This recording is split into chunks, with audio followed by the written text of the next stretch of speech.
Hello बच्चों, चलिए प्रश्न को पढ़ते हैं। निम्न लॉजिक परिपथ किस गेट को व्यक्त करता है? दिए गए विकल्प हैं XOR gate, AND gate, NAND gate या फिर और गेट।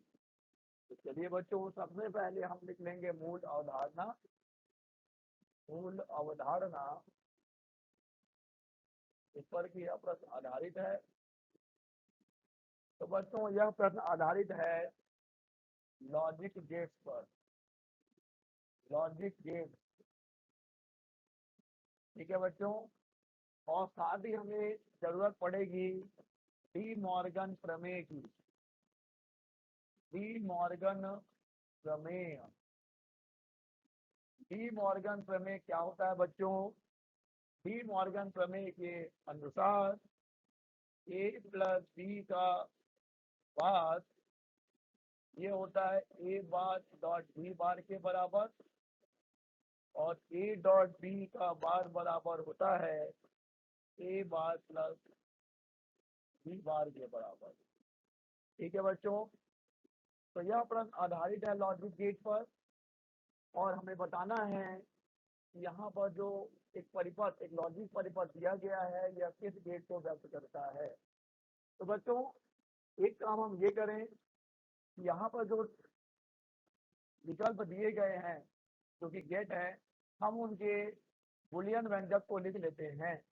जैसे कि बच्चों, एक्स और गेट का बुलियन व्यंजक होता है ए डॉट बी का बार प्लस बी डॉट ए का बार।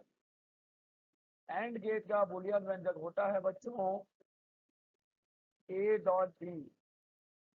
और बच्चों, नैंड गेट का बुलियन व्यंजक होता है, नैंड गेट का बुलियन व्यंजक होता है बच्चों ए डॉट बी का बार। और गेट का बुलियन व्यंजक होता है बच्चों ए प्लस बी। तो बड़ा आसान है। हम ये पता करेंगे कि यह जो परिपथ दिया गया है, यह हमें क्या आउटपुट, क्या निर्गत दे रहा है, और उस निर्गत के हिसाब से हम पता लगा लेंगे यह कौन सा गेट होगा। चलिए बच्चों, तो सबसे पहले हम पहचान करेंगे कि यह जो गेट दिए गए हैं वह कौन कौन से गेट हैं। बच्चों, अगर आप इसे ध्यान से देखें तो ये है नैंड गेट। ये है बच्चों एक नैंड गेट, जिसमें कि दो निवेशी सिग्नल है और एक निर्गत सिग्नल है। चलिए मान लेते हैं कि जो निर्गत मिलेगा वो हमें एक्स मिलेगा। और क्योंकि बच्चों ये जो दूसरा गेट है यह भी एक नैंड गेट ही है, लेकिन क्योंकि इसमें एक ही निवेशी है, इसीलिए हम जानते हैं कि यह नॉट गेट की भांति व्यवहार करेगा। ठीक है बच्चों, तो अब हमें मालूम है कि यह जो पहला गेट है वो नैंड गेट है, दूसरा गेट है वो नॉट गेट है। अब नैंड गेट के लिए जो बुलियन व्यंजक है बच्चों वो क्या होगा, यानी यहाँ पे हमें जो एक्स मिलेगा वो मिलेगा बच्चों ए डॉट बी का बार, क्योंकि नैंड गेट के लिए बुलियन व्यंजक होता है ए डॉट बी का बार। अब बच्चों ये नॉट गेट क्या करेगा? नॉट गेट उसको भी इन्वर्ट कर देगा, उसको उल्टा कर देगा, यानी कि y बराबर हो जाएगा ए डॉट बी के बार का भी बार। ठीक है बच्चों, ए डॉट बी के बार का बार। नॉट गेट का काम क्या है बच्चों? नॉट गेट का काम होता है, नॉट गेट का काम होता है ए को ए नॉट में बदलना। ठीक है बच्चों, अब आपको डाउट होगा कि सर नॉट गेट आपने यहाँ ऐसा बना दिया है, यहाँ पर ऐसा है।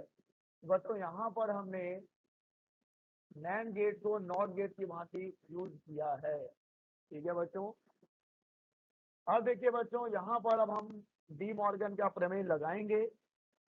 तो क्या कहता था? जो कहता है कि ए डॉट बी का बार है तो ये ए बार प्लस बी बार हो जाएगा, और अगर ए प्लस बी का होल बार है तो ये ए बार डॉट बी बार हो जाएगा।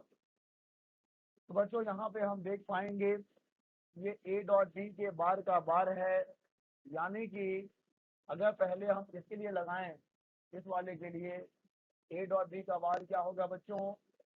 तो ये हो जाएगा y बराबर ए बार प्लस बी बार, और ये होल बार पहले से है बच्चों। अब देखिए बच्चों, अगर ए प्लस बी का होल बार, ए प्लस बी का होल बार होता है तो ये हो जाता है ए बार डॉट बी बार। तो बच्चों ये हो जाएगा ए, यहाँ पर ए ऑलरेडी ए बार है तो इसका भी बार, डॉट बी का बार ऑलरेडी है तो उसका भी बार हो जाएगा, यानी हमें वाई बराबर मिलेगा ए डॉट बी, वाई बराबर मिलेगा ए डॉट बी।